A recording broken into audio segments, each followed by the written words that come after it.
Welcome to my channel Daily Bulletin News. Rafe appeals to EJ to reopen Gabi's case, and Nicole discovers Abby's incriminating notes. Wednesday, May 15, 2024. Today on Days of Our Lives, Rafe presents evidence to EJ, Sloan blasts a continuously drunk Leo, Nicole makes a surprising discovery, and Ava is consumed with guilt. Rafe meets Ava at Wendy and Tripp's place. They left her a key while they're in Hong Kong. He tells her the working assumption is that Gil killed Lei. Can she help them prove it? She insists she doesn't know anything, but ultimately agrees to do what she can to help. Eric comes to the Spectator and finds Thomas there for Take Your Kid to Work Day. Thomas wants to be a reporter like his mom. Chad joins them proudly grinning. After Eric sends Thomas to check out the photo room, he notes what a great kid he is. Chad credits Abigail. Eric is sure she's smiling down on them. EJ storms into the mansion, surprised to see Nicole. She's there on break from work. She wanted to try to mend fences with Holly, but she's out. EJ apologizes for his role in their fight, but Nicole knows he was just trying to help. Like he always does. Recounting that Chloe gave birth to Holly and a custody battle ensued, she wonders if things would be different had she raised her from the very beginning. She was hoping to have that chance with their son. EJ bristles. At the bistro, Stefan and Kristen toast to finding Lee's real killer and Gabi finally coming home. Despite not understanding Stefan's love for Gabi, she genuinely hopes they get a real chance to be together. Just keep that bitch away from me. Stefan reminds her that Gabi's not out yet, plus that lead fell into her lap because he found the black book. Kristen warns him not to go back on their deal. Stefan reaffirms that the mission is to oust EJ and insert her as CEO, but getting Gabi out of prison is the priority. Stefan wants to compel EJ to reopen Gabi's case, but Kristen convinces him to wait for Rafe to find more evidence.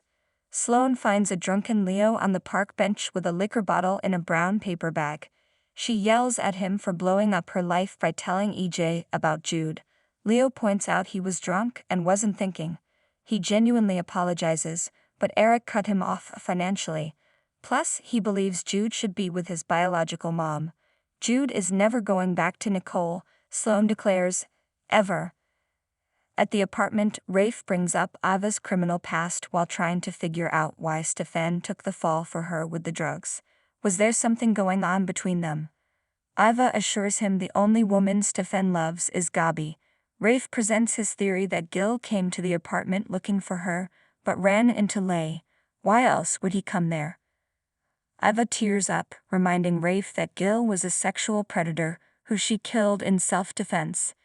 She grows more emotional, thinking Lei died because of her. She would tell him if she knew anything, but she doesn't.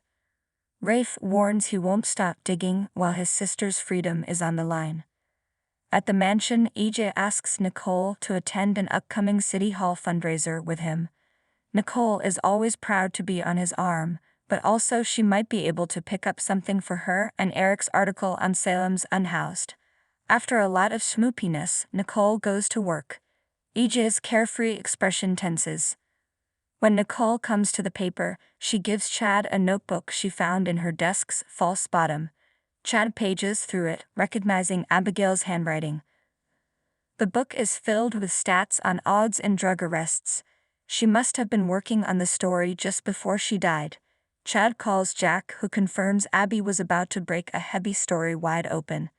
Nothing ever came from it, so he assumed she dropped it. Chad muses that she didn't and that it was about Salem's increased drug traffic. Chad realizes that Abby was onto Clyde, but did he know about it? Confused by Sloan's declaration, Leo wonders why EJ wouldn't want his kid. She tells him not to ask questions. Leo is having a hard time living with the guilt and asks how she does it. Sloan has come to terms with it and urges Leo to put it behind them. Outraged, Leo says it's not like they forgot to feed the cat or kill the plant. Sloan warns him to stay quiet. In the room above the pub, a distraught Ava leaves Harris a message. To herself, she worries she'll have to tell Wendy that her brother is dead because of her. She prays Rafe is wrong. Stefan and Kristen find EJ drinking alone at the mansion. As the siblings verbally spar over Dimmer Enterprises, Stefan fiends accepting that EJ has the CEO position buttoned up. Rafe stops by to present EJ with evidence that suggests Gabi is innocent. EJ refuses to reopen the case. Stay tuned and subscribe the channel.